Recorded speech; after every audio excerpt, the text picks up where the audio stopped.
Welcome into the Russ Joy Show. I'm Russ Joy. You knew that because you're smart, and it's also the name of the show. It is a beautiful Tuesday, a terrific Tuesday. Not a terrible Tuesday. It could have been a terrible Tuesday, but it is a terrific Tuesday. And that's because Alec Bohm went and showed out on behalf of your team, your town, your Philadelphia Phillies on Monday night in the Home Run Derby. 6 Phillies, as many as 6 Phillies, could get into tonight's MLB All-Star Game. 2 didn't make the trip. We'll talk about that in a little bit. Jalen Hurts was left off a top 10 quarterback list, which we will also get to. And of course, Joel Embiid creating controversy, allegedly, somehow. At least the discourse on social media around Joel Embiid has created some level of controversy around USA basketball. We're going to get into all of that today, plus anything else you want to talk about. You join over in the comments section over on the Russ Joy Show YouTube channel, Joy Media LLC YouTube channel, or over on X, at Joy on Broad. Usually the show is also broadcast through the Joy Media account on X and the Russ Joy Show on X. However, I have run into an issue with Elon Musk's X, which I, enjoy being a part of. I enjoy being able to put the show on. I noticed yesterday during Crossing Broadcast that it said you can't stream to the Crossing Broad account because it's not a premium account. I'm well, that's silly. How could that be? It has like over 100,000 followers. What are we doing? And then I realized as I went to start the show today that I couldn't put it out through the other accounts.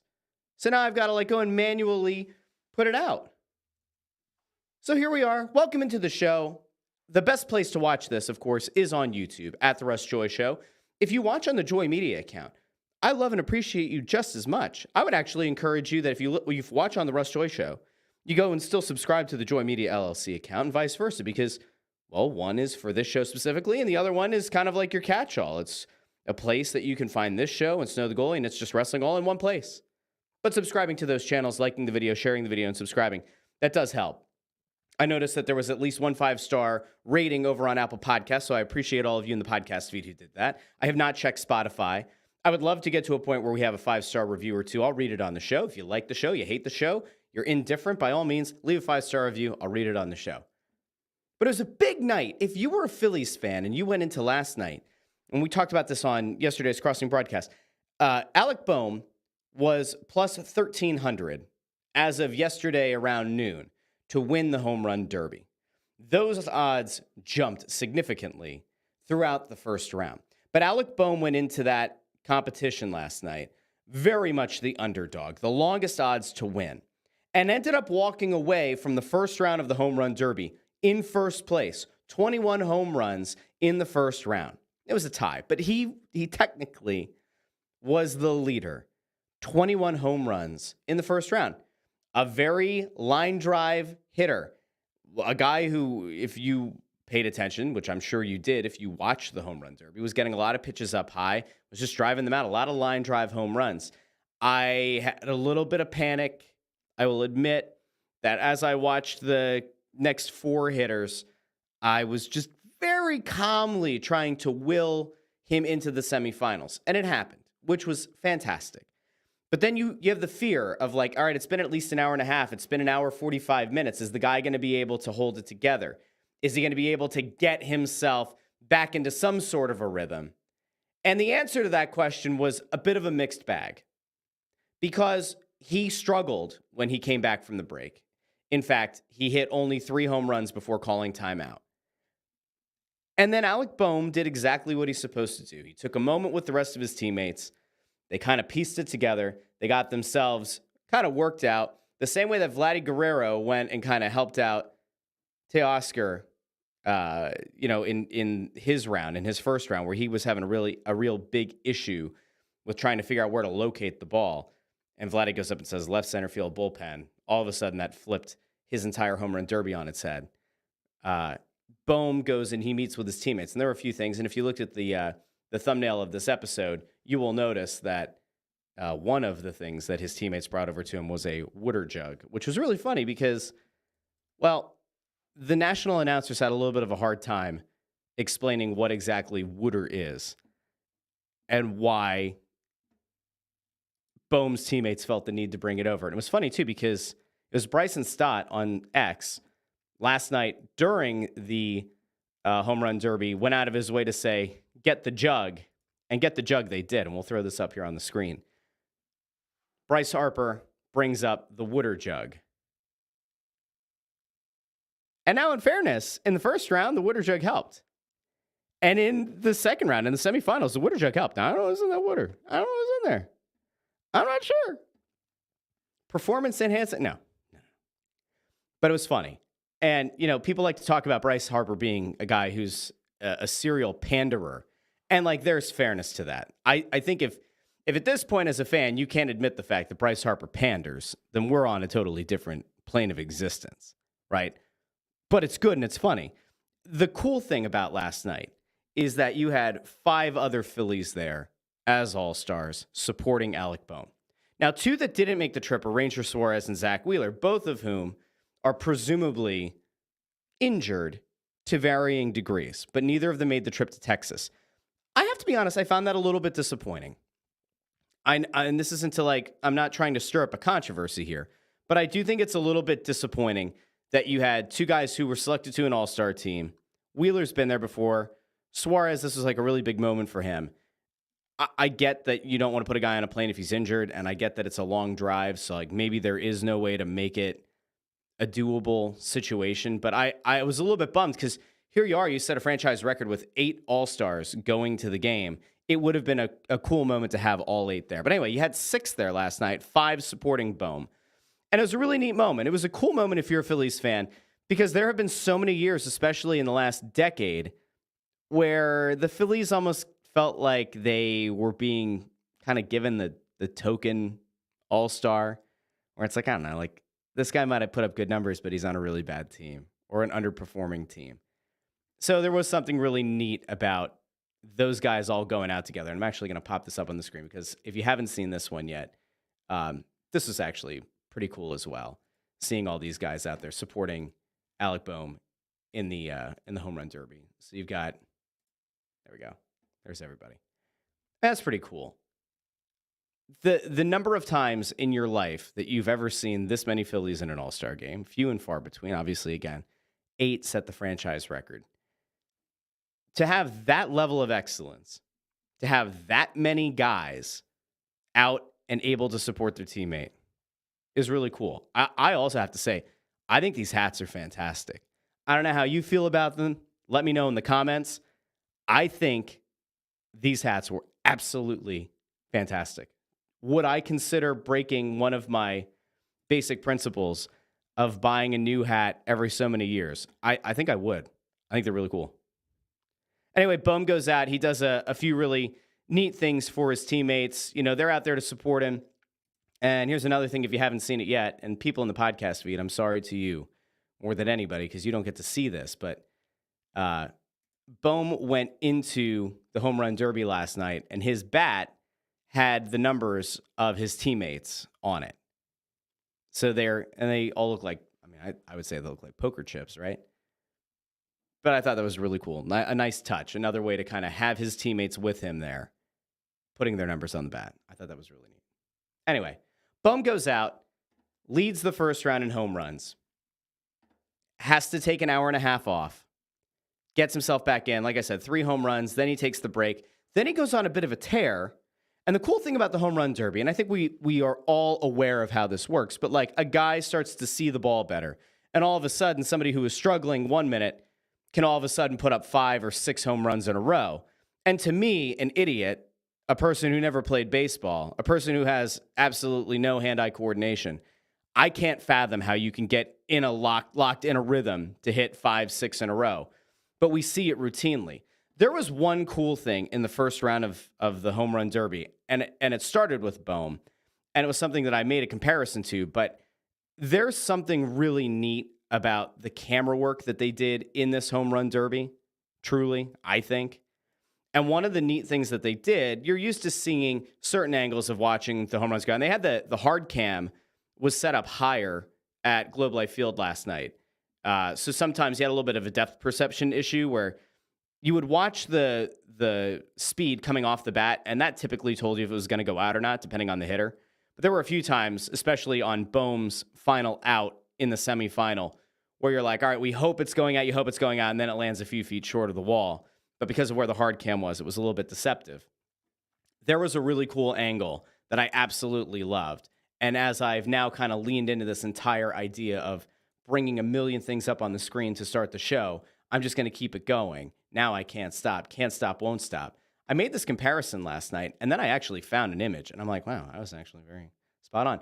But partway through Bohm's first round, they switched to this camera angle, and I said this looked like something out of Ken Griffey Jr.'s Slugfest on N64.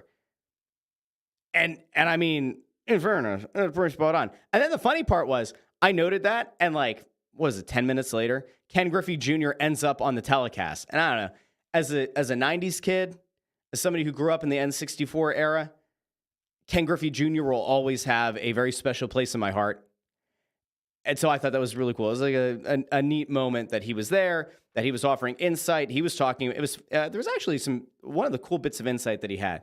You know, they asked him about what does a guy need to be a legitimate home run hitter? Like, is it all in the arms? Is it a split between the arms and legs? And Griffey was like, well, it's really your legs and it's your hands. And he talked about, like, if you had ever shaken Willie Mays' hand, for example, it's an incredibly strong hand. And that, you know, your arms are a big part of it, but really it's your legs and the strength in your hands.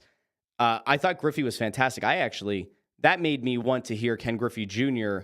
as like a lead color commentator. That's what I walked away with last night, saying I would like to listen to this guy more. I'd like to listen to this guy in big games for that kind of insight. But anyway, the home run derby was a lot of fun. Bohm ends up in a tiebreaker in a swing off, and it kind of stunk, but I think we all probably felt the same thing, that once he ended up in that swing off, it was probably over because of the way that he was hitting, because of the way that things were trending for him. It was going to be complicated. It was going to be tough for him to get through. And it felt like his opponent was more locked in. So anyway, it was a really good home run derby. If you watched it, by all means, let me know in the comments what you thought. I thought it was a really good one. I think that their integration of tech, I think that what I said is like the slugfest angle was really good, was fantastic, and was really interesting. All right, let's go over to the comments really quick. Andrew Fawcett checks in and says, good morning. Good morning, Andrew. Spiral Out, what up, Russ? Ford is here for now. Love and appreciate all of you for hopping on this morning on a beautiful Tuesday, a terrific Tuesday. Well, let's talk about the All-Star Game tonight. And then we have some Sixers stuff and we have some Eagles stuff. Let's talk about the All-Star Game. I think that we're all in a position right now where we can admit that the MLB All-Star Game hasn't been must-watch in a very long time. And there were baseball purists who hated the idea of the All-Star Game dictates home field advantage. However, if you think back to those days, there was an incentive to perform well, and there was an incentive to play this game a lot harder than you might imagine. Now, not everyone who was in the All-Star Game was necessarily incentivized to play for home field, because some guys played on very bad teams that were never going to have a shot to make the playoffs in the first place. But there was something about having that carrot kind of dangled out to you that would have brought a lot of meaning to the game. And once they got rid of that, it kind of felt like things fell off. They fell off pretty significantly. And what was once a must-see event became something that, like, maybe you wanted to DVR, maybe. And I say you maybe wanted to DVR it just so you could kind of fast forward through commercials and maybe skip entire innings, or you wanted to wait until you could see your pitcher get out on the mound, or you would skip around to watch the guys who were hitting from your team have their at-bats and then turn it off. But the MLB All-Star Game isn't something that gets me excited. Now, admittedly, my love of baseball and my interest in baseball had waned in recent years because it's inherently tied to the Phillies and their ability to be a good team. But, like, the Phillies have 6 All-Stars that could potentially play tonight. Am I going to watch the entire All-Star Game? Probably not. In fact, I think I'm going to be one of the people who's going to DVR it and go back in and check it. Or, more likely than not, I'll follow it on social media. And I'll monitor how these guys do. I'll monitor how Trey Turner and Bryce Harper, how they look at the plate, and how Bohm looks at the plate. And if Strahm gets in, and if Christopher Sanchez gets in, I will monitor how the Phillies are doing. But as an event, I genuinely don't care about the All-Star Game. And it's a shame. I do feel like there was a time, And it was like 20 years ago now, to make myself feel old, but it was about 20 years ago is when I think a lot of All-Star games were kind of in rhythm and they weren't missable experiences. Again, you had home field advantage on the line in baseball. I think back to the NBA All-Star Game. I always point to this poster because this to me was like one of the best times in the NBA. Iverson, Vince Carter, Kobe wearing the 8, Kevin Garnett with Minnesota, Chris Webber tearing it up for the Kings. We're going to ignore Michael Jordan with the Wizards. Let's not go too crazy here. Let's not go full revisionist history. But that was a great time in the league. And it's funny, when I think about the NBA All-Star Game, the one thing that I do remember and that I feel like is where we kind of lost our way as a collective basketball fan base is, do you remember how the NBA All-Star Game, they used to wear their jerseys? Like they used to wear their team's jerseys. So you would watch AI in a Sixers jersey pass the ball up to Vince Carter in a Raptors jersey, who would alley-oop it to Shaq in a Magic jersey or whatever. Like, I remember those days. You'd watch Kobe run like a give and go with Kevin Garnett.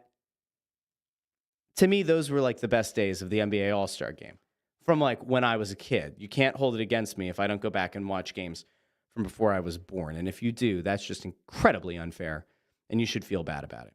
But the MLB All-Star Game is not a must-watch event. How you fix it, I don't know. I made some pitches yesterday about like what you could do with the home run derby, how you can make the home run derby a more interesting thing to watch. You know, you could have different point values. You could tell guys they have to target a certain part of the outfield. Right field is worth 2 points this round. Or, you know, your last 5 pitches, if you hit any of them to straightaway center, that's 4 points. Whatever it is. Like, that's an interesting-ish way to make the home run derby more exciting. I don't know what you could do with the MLB All-Star Game to make it more interesting, to make it more exciting. You could put home field back on the line, but again, not every player is incentivized. You could offer more money to these guys, like significantly more money for them to care and to play, but ultimately, I don't think that's going to be a big motivator, except for, you know, guys who've made their first All-Star Game who don't make a lot of money as is, or a lot of money relative to the other All-Stars. I don't know if there's a way to fix it. Ultimately, maybe it doesn't matter. Like, maybe the way that people have been monitoring the declining TV ratings for the All-Star Game, like maybe it is just going to be something where it's super niche and that there isn't a lot of mass appeal.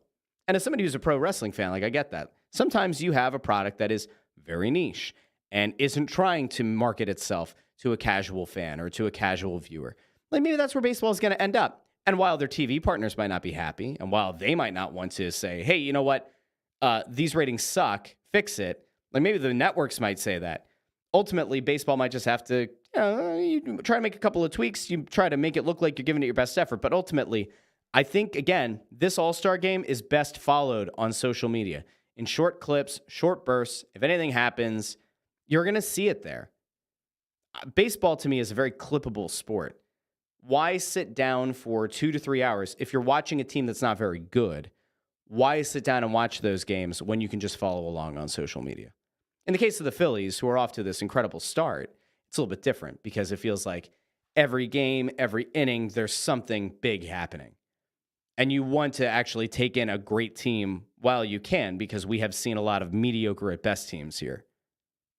So all of that covered, I'm ready to move on from baseball. If you are as well, we can move on as a collective. Let's go to the Sixers. And it's not the Sixers on the court here, but it's a Sixer who's abroad. Joel Embiid. Joel Embiid's off playing with USA Basketball as they prepare for the Olympics.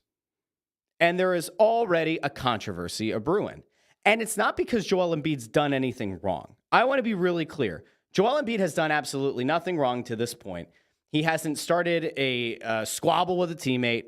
He hasn't been a prima donna. There's nothing wrong with how Joel Embiid has held himself or has acted with the national team.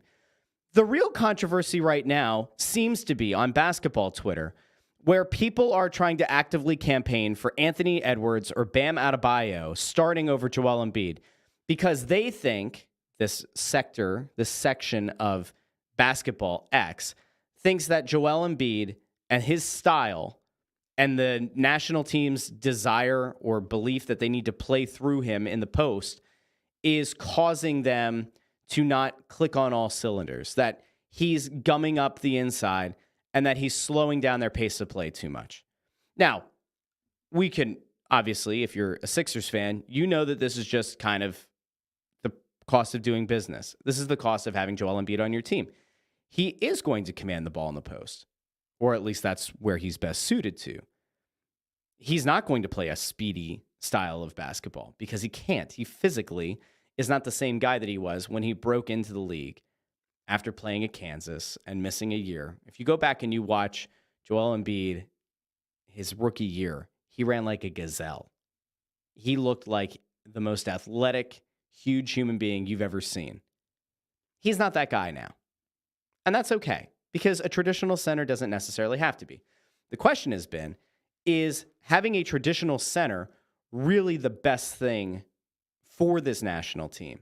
And I would argue that in an Olympic cycle where you have a really weird kind of combination that I don't think we've seen since, I think it's like 06, where there's a lot of vets and a few young guys, and it feels more like a transitional year instead of a bunch of guys who are all hitting their prime at the same time. I think that there's a concern from basketball fans as a whole that maybe this wasn't the time to experiment with having this traditional center. I think it's fine. You have the ability to have a guy who was an MVP 2 years ago and has been a top 3 MVP finisher multiple seasons.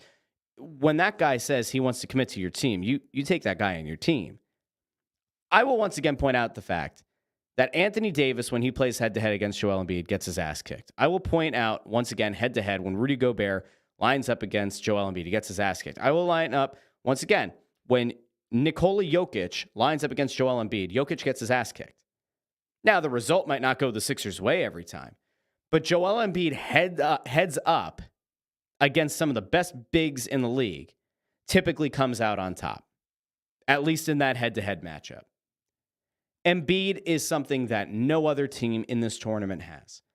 If you want to make the pitch about Gobert, you want to make the pitch about Jokic, about them being better bigs in their respective ways, that Gobert might be a more rangy and versatile defender at this point in his career than Embiid is. If you want to make the case that Nikola Jokic has better court vision and is a more dynamic passer than Joel Embiid, that's fine. You can certainly do that. But I would still say that on any given day, if you were able to offer up one center to start a team with, an Olympic team in this case, given the way that the international game is played, Joel Embiid is a physical player. He's also one who will try to be a foul merchant from time to time, and sometimes that'll work and sometimes it won't. But that's a guy that you want to have. And in fairness, if Embiid weren't on this team and it were Anthony Davis, who historically doesn't like playing center, or Bam Adebayo, that to me isn't an Olympic-level center. I think Anthony Davis should typically be a center. Throughout much of his career, he's pitched a fit and wanted to play the 4. Bam Adebayo is a fine player. To me, he's not an Olympic-level starting center. That's just me. That's where I'm at. I could be wrong. I'm not, but I could be. Now, there was one cool thing that came out of the USA basketball camp, and I'm gonna throw to this because I've noticed that there have been a lot of very positive interactions of late between Joel Embiid and LeBron James. We're going to go to this really quick because it was a pretty cool moment. You have LeBron and Joel Embiid playing this heads-up game of trying to make a lefty shot in practice. We'll go to this right now. I got 5. You got 4. I made mine. Then I had another switch, 3, and 4. I got 4. He said 5. I said he had 4. So I got 6. Bank switch is 4. Bank switch 4? Yeah. Oh, he made.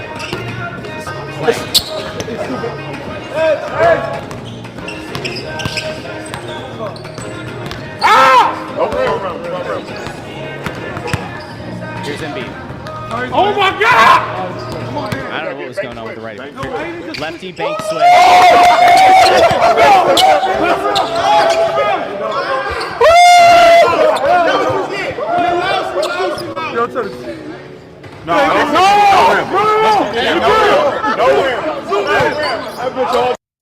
So I think at the end there they were arguing about did it hit the rim after it banked off. They said bank swish lefty.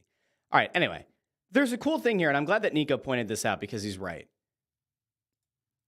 if you're a Sixers fan, there is something really nice about the fact that Embiid gets to play with the best in the world. Like, let's just have, can we have a second here to be honest about Joel Embiid and about like the things he's gone through? Okay, Joel Embiid started from nothing in Cameroon. He lost his younger brother in a tragic accident. He lost a year of his career to a navicular bone fracture.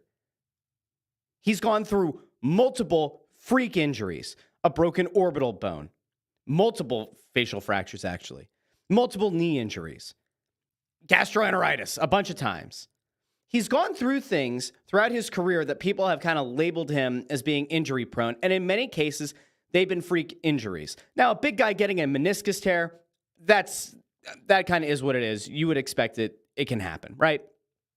But Joel Embiid's gone through a lot in his career. And for better or worse, there have been a lot of years where he has lined up with a team that has not been up to par.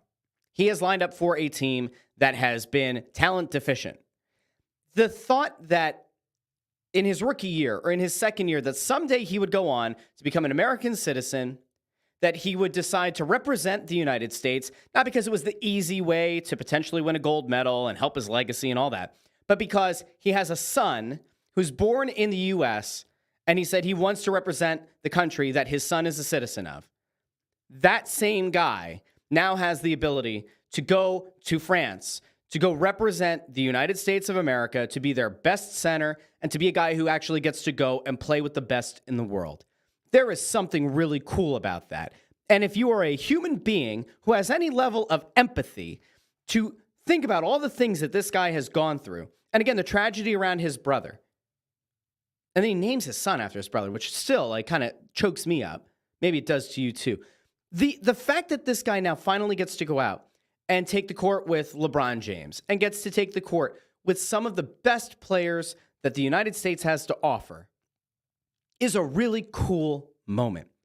And as a Sixers fan, you should feel good for him. And as a basketball fan, there should be more people from other team fan bases who say, that's really cool. And instead, Joel Embiid's getting derided by a bunch of dipshits on Twitter because he doesn't play the game fast enough or because they think that he's holding the team back. Their pace of play is lower than you would expect from a men's national team. Are you serious? That's legitimately where we're at this point? Like, that's the argument? Anthony Davis should play above Joel Embiid. He should start in his place because Anthony Davis plays a more advantageous style of game for the pace of play that would most benefit the rest of the United States basketball team. Get out. Just go. Stop it. If you think that there's another team in the world that would have the opportunity to have Joel Embiid and would turn it down, you're out of your mind. Good for Joel Embiid. Good for him getting to play for this national team. And you know what? They're going to win a gold medal. He's going to have a gold medal on his legacy. Whether or not he ever wins an NBA championship kind of is what it is. He will get a gold medal.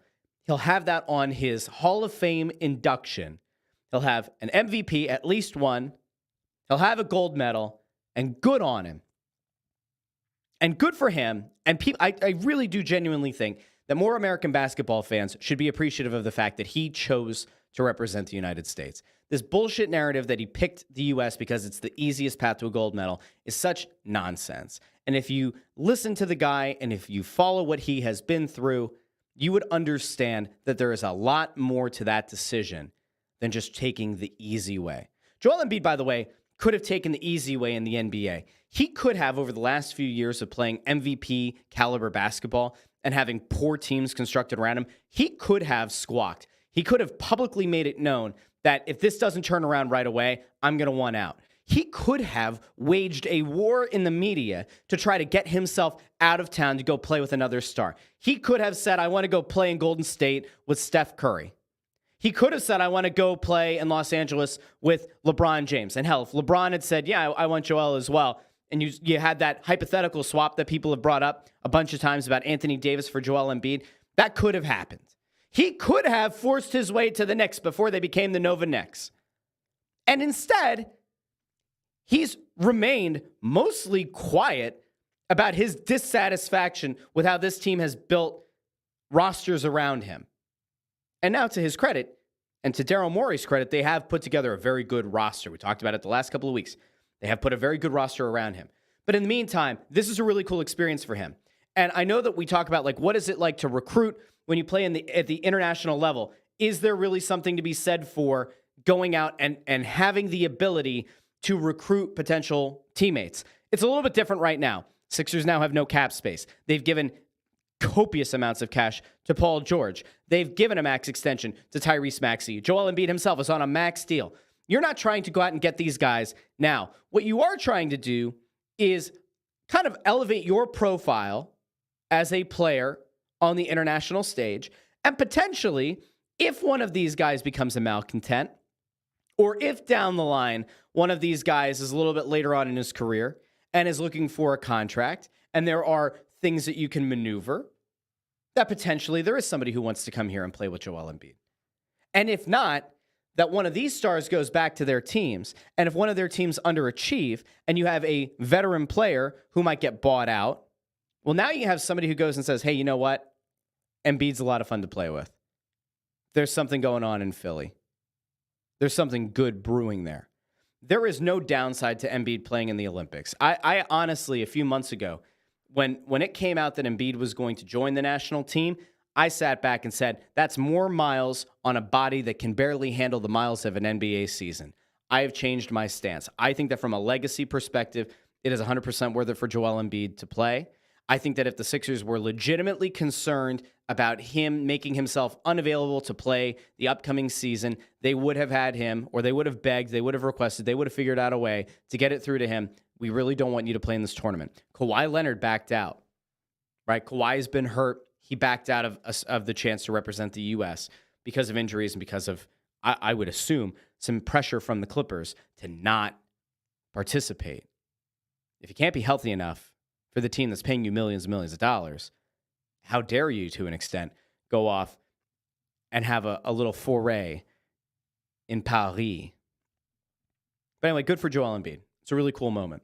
Now, there's one other thing that I wanted to get to today. I knew damn well it was going to light Philly Sports Talk Radio on fire.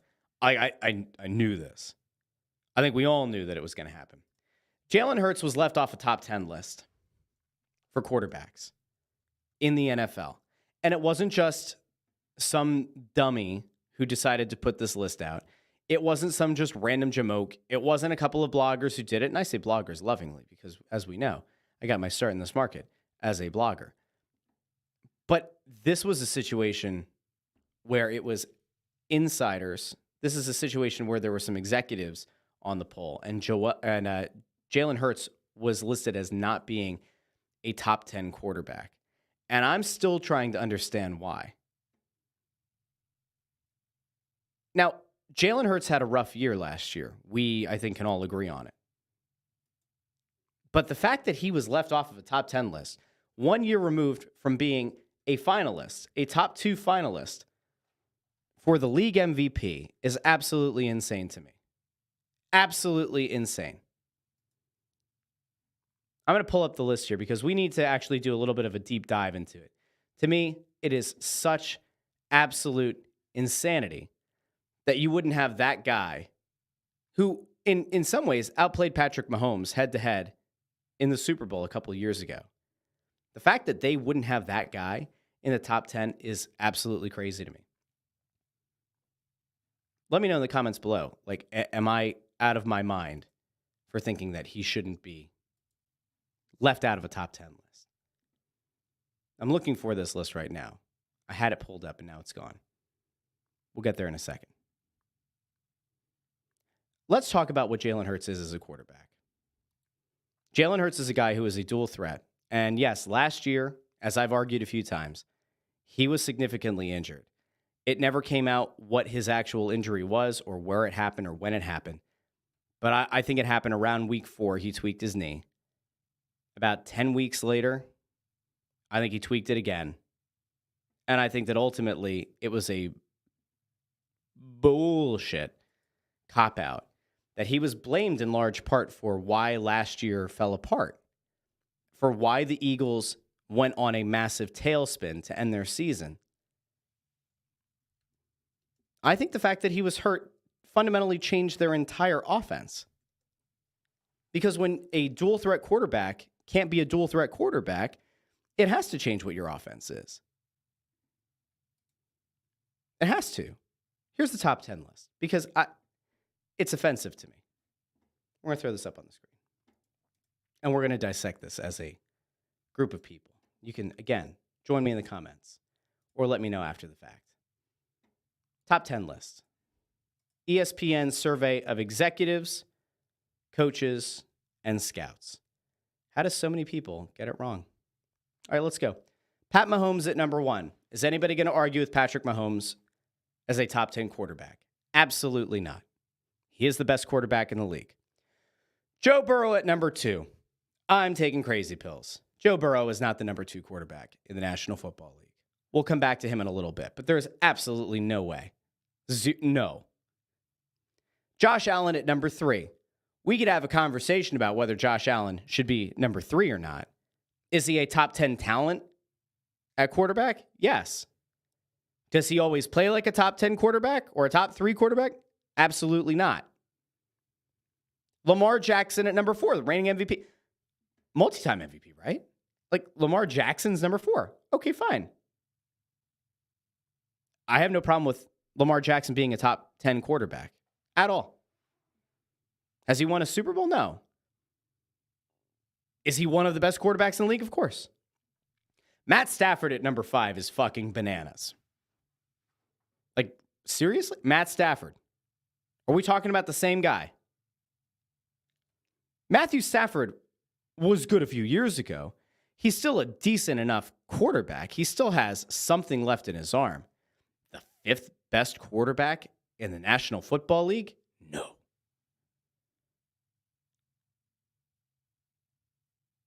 Herbert at number 6.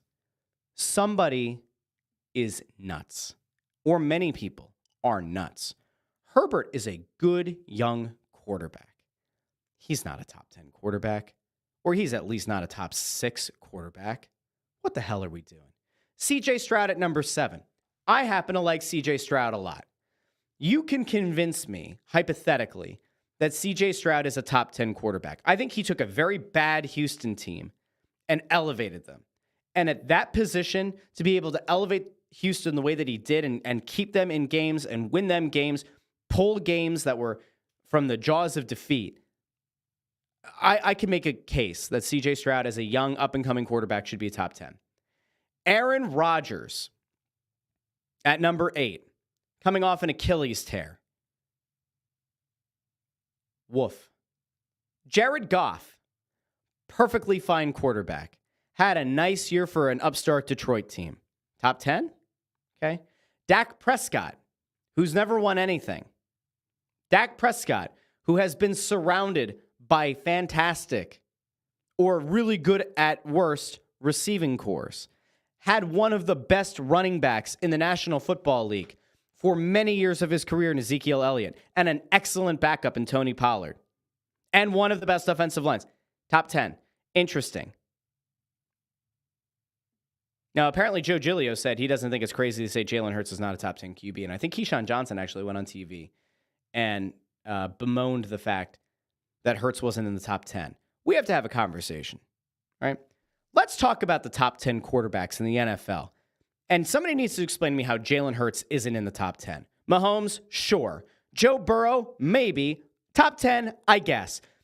Boy, there is something to be said for there being this desire to have the next Peyton Manning or the next Tom Brady. There is something about, and like, here we go. Like, we'll wade into these waters. There is a desire among some fans, among some media, for there to be that good, prototypical white quarterback who can be the guy that's the face of the league. They want another Peyton Manning. They want another Tom Brady. Joe Burrow is a very talented quarterback who has also had a very good receiver on the outside, at least one for most of his career, who suffered a very serious knee injury. Joe Burrow is not the second best quarterback in the National Football League. That's total bullshit. Josh Allen is maybe as physically gifted of a quarterback as you can find in the NFL. But he doesn't always rise to the moment. He has not gotten his team into a Super Bowl. He has not had his team on the precipice of reaching greatness, of hoisting the Lombardi Trophy. Number 3, Lamar Jackson has taken some Ravens teams that probably shouldn't have been in the conversation at times to be one of the best teams in the AFC, and he has played at an MVP level, and he has won and has been named league MVP. He should be in the top 10. I'm no issue there. Matt Stafford, 2 years ago, absolutely a top 10 quarterback. He's not the 5th best quarterback in the NFL. There's no way. Justin Herbert does not belong near the top 6. I could make a case that Herbert doesn't belong in the top 10. That, to me, if there's part of me that says, there are certain executives or certain insiders who want to see that next Tom Brady, and that's why they love Joe Burrow so much, I have no idea what we're talking about with Herbert. None. And I like Herbert, but he's not a top 10 quarterback. He has a cannon. He has physical tools that make you think that he could turn into a legitimate top 5 quarterback in the league. But right now, if the game, like if we're going straight up, you're trying to win a playoff game, what experience does he have? What has he done? He hasn't elevated that Chargers team. He's not a top 10 quarterback. CJ Stroud, I'll play the game. CJ Stroud, of all the young quarterbacks in the NFL, if I were starting a team right now, he would be my pick. I would even take CJ Stroud. I would certainly take him over Justin Herbert. I would consider taking CJ Stroud over Joe Burrow. He hasn't had the big injury yet. Hopefully he doesn't have one. I think there's a case to be made that CJ Stroud could end up being a more dynamic player and end up ultimately finding more success than Joe Burrow. I feel like I'm really crapping on Joe Burrow now. CJ Stroud is a perfectly fine quarterback. Aaron Rodgers coming off an Achilles tear is not a top 10 quarterback in the NFL. Absolutely not. The same way that Tom Brady's last year went in the NFL, that final year where he could barely throw the ball around, the same way that Peyton Manning could barely throw the ball around his last year with the Broncos, Aaron Rodgers isn't a top 10 quarterback. He's not. Not off an Achilles tear. We have no idea what he's going to look like. None. Aaron Rodgers is at his best when he's able to maximize not only being a legitimate pocket passer, but being able to roll out and to throw on the run. What the hell is that going to look like after an Achilles tear? And with that in mind, top 10? No. No. Jared Goff, if there's one guy on this list who's on the list because of the success of their team last year and not necessarily because of his actual abilities themselves, it's Jared Goff. Maybe he's fine. Maybe because of the success he led Detroit to last year, although it wasn't all him. The defense was very good. Maybe Jared Goff should be a top 10. Dak Prescott, that is one hell of a wild take. The idea that Dak Prescott should be in the top 10 and Jalen Hurts shouldn't, if at the very least, if you went through those other 9 and you said each of those guys for different reasons, because of Super Bowl wins in the case of Stafford, or because of, being a dynamic player in Josh Allen, or being what you think is the prototypical quarterback in Joe Burrow. Like, is Rodgers on there because he won a Super Bowl? Because he plays in New York? Like, what's the reason? Dak Prescott shouldn't be in the top 10 if Jalen Hurts isn't. That's silly. That to me is proof that there are some psychotic people in the National Football League, in the coaching ranks, in the executive ranks, in the scouting ranks. I think Dak Prescott, pure talent-wise, might be a top 10 guy. What keeps him out of the top 10? He doesn't perform in big games. Like, there's a reason that Cowboys fans went to the end of last season and actively wanted the Cowboys to move on. There is a reason that the Cowboys didn't initially want to give Dak Prescott a massive extension. The belief out there was that they might have wanted to try to try a guy from another team at some point, or that they might have wanted to try to trade up into the top 5 at some point and get their next quarterback. I don't think that Dallas truly believes in Dak Prescott. I don't think they believe in his ability to be a legitimate, game-changing starting quarterback. Dak Prescott has had fantastic teams around him and has not risen to the moment. He has had CeeDee Lamb. He has had, like I said before, Zeke Elliott and Tony Pollard. He's had Gallup on the outside, and a great line. We can't understate how important having a good offensive line in front of you is. Prescott's had it.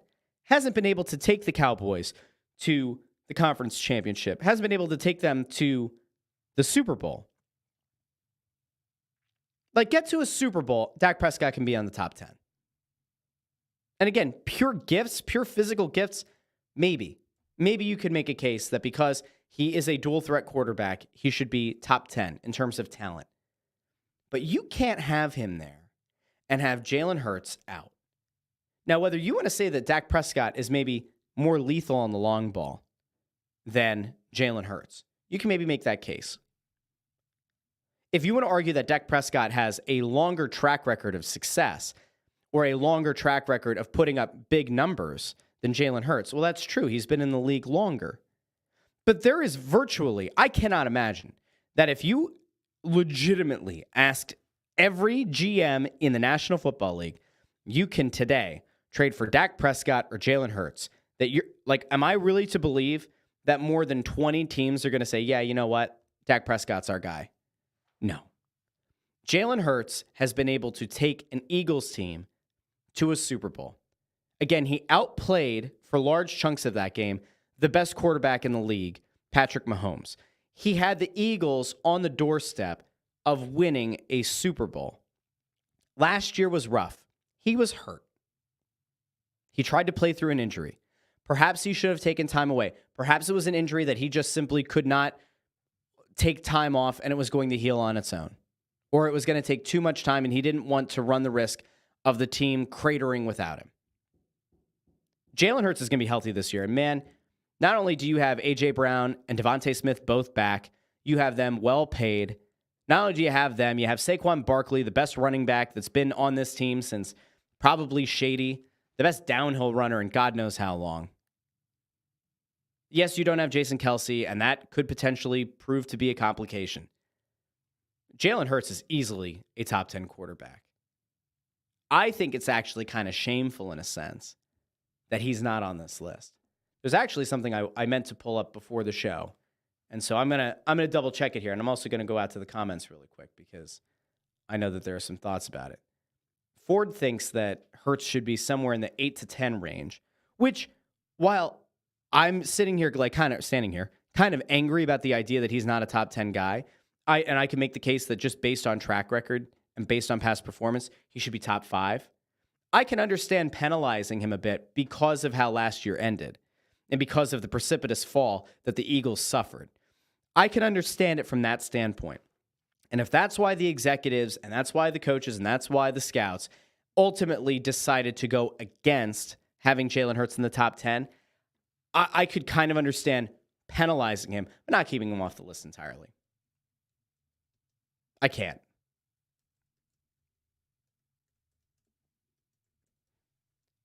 Ford also says, death taxes and the Cowgirls losing early in the playoffs. It's hard to argue. It really is. I was looking for, and this looks like it's gone now. All right. Let's just check from last year. All right. So last year, and there's actually another interesting name that was omitted that I guess if you really wanted to make a case, could have been or should have been on that list. Wasn't. He happens to play for a team out west. We'll get back to him in a second. So Dak Prescott finished second in MVP voting last year. He's in the top 10. Josh Allen finished 5th in voting. Patrick Mahomes finished 7th. Stafford finished 8th. Stroud finished 9th. So if you wanted to make a case that MVP voting had something to do with it, you can. But then that would mean that you have totally discounted the guy who finished 4th in MVP voting, which was Brock Purdy. Now, do I think Brock Purdy is an elite quarterback? Would I say he's a top 5 guy? Absolutely not. Do I think he's a top 10 guy? Not really. At least on skill, no, I don't think he's a top 10 quarterback. But if we're going off of his ability to take his team far into the playoffs and his ability to maximize the talent around him, and the fact that he was a top 4 finisher in MVP voting a year ago, there's a case to be made that perhaps he should be considered in the top 10. I think that there's a case to be made, if you're a San Francisco fan, that Purdy is more deserving than a guy like Justin Herbert who's never done anything. I'm going back to the year before, the year that Jalen Hurts finished second in the MVP voting. Josh Allen was also in the top 5, as was Joe Burrow. Trevor Lawrence was number 7 that year. Justin Fields was 10th in MVP voting that year. Herbert was 12th. I'm just trying to get a little bit of a better feel here for like what else could have gone into the actual decision. What else went into this list? Aaron Rodgers won the MVP in 2021 and in 2020. Okay. Lamar Jackson won it in 2019 and then, of course, won it last year. I'm honestly struggling to figure out how some of those guys ended up in the top 10. And again, I think that the way that scouts fall in love with the idea of a big arm, of a cannon for an arm, I think that's how Justin Herbert ends up there. But I think that's actually the most egregious addition to that list. I'm going to go over to Ford here really quick. Ford says the list isn't terrible, but Stroud, no. Prescott, hell no. Again, I think that Stroud as the representative for being the young quarterback on the list, I would take Stroud. I think Stroud is more of a winner than Justin Herbert has proven to be. We'll see what this year looks like. Because if Stroud is able to elevate Houston again and is able to go out and pull off last-minute wins that are based on his big arm, and he's able to elevate Houston beyond where Herbert takes the Chargers, then it's a legitimate conversation to have. That's where I'm leaning right now. And then I'm going to go over here to Nico, who says Herbert at 6 is insanity, and I totally agree. Jalen Hurts might not be let me reset this. Jalen Hurts may have been a top 2 MVP finisher 2 seasons ago. He may have been a guy who was in charge of a team that ultimately had a massive collapse at the end of last season. But the notion that he's not a top 10 quarterback in this National Football League going into this year on a list that has Justin Herbert, who's never done jack shit, and Aaron Rodgers, who's coming off an Achilles tear, and Matt Stafford, who is not nearly the quarterback he was when they won a Super Bowl, is absolutely insane to me. So the real question is, what is it that Jalen Hurts doesn't have, hasn't put on tape, that allows or gives these scouts and executives and coaches the notion that he should at least be in the top 10? Took a team to a Super Bowl. They went head-to-head with Patrick Mahomes. What am I missing? Let me know in the comments section. Let me know over on X at JoyOnBroad. I want to thank everybody who joined me today for this show. I will tell you, there was one other thing that I wanted to get to today, but I think we're going to save it for Friday. We're going to get back to football for a little bit on Friday because there are more names, oddly enough, popping up on the U.S. men's national team radar. More international managers apparently interested in the U.S. job. Not only did we see De La Fuente's name get mentioned, the manager from Spain who just won the Euro. Rafa Benitez's name is out there. This morning, Gareth Southgate apparently, quote unquote, opted to leave England. Perhaps it was a mutual decision and they let him leave with his head held high after they just lost in the Euro semifinal. His name has been bantered about. Of course, Teron Lillo's name is out there and that makes me want to gag. We might talk about that a little bit on Friday. Plus, any other big news that breaks in Philly sports or in national sports. I want to thank everybody who joined me today. Make sure if you haven't done so, subscribe to The Russ Joy Show wherever you get your podcasts, Apple Podcasts, Spotify, Pandora, Amazon Music, anywhere you get your podcasts. And subscribe to the channel on YouTube. Please, seriously, it's very helpful. Makes me feel nice when I get the little notification that somebody subscribed to the channel. If you haven't done so already, if you're watching, like the video. That seriously helps. Share the video directly from YouTube. That also helps. Subscribe to the channel. Those are the 3 ways you can help on the Russ Joy Show YouTube or on the Joy Media account. Remember, mine is the one with the black and white logo that looks like it's related to podcasts, not the one with the guy from like the Philippines or whatever who has like 245,000 followers. That is certainly not me. I think you can see that we are not the same person. Go subscribe to those channels. Subscribe to this podcast wherever you get your podcasts, and I will be back on Friday. In the meantime, you'll probably be able to find me at some point this week with Snow the Goalie. There is a chance that I'm going to dust off the microphone for It's Just Wrestling because there's a lot that's been happening in the pro wrestling world. And Crossing Broadcast is on Thursday. Kevin Kincaid in the lead chair over there. I will try to make an appearance on there. That happens to be a day that I have a lot of meetings, but we will try. So don't let this be the end of me and you talking together and interacting together. Let's keep it going. Spiral out. Thanks for the kind words, saying great show at the end. I know that I say this a lot, but when you share the show, if you tell a couple people about it, it really does help. I have watched that podcast feed continue to grow, which makes me very happy. I want to see the YouTube number continue to grow. I appreciate all of you so much for checking out the show. In the meantime, you can follow me over on Twitter at JoyOnBroad. So I'll catch you guys later this week. Thanks again for watching the Russ Joy Show, which apparently is the fastest growing Philly sports show on YouTube and in the podcast feed. That's what they're saying. Who they are, I don't know. Talk to you soon.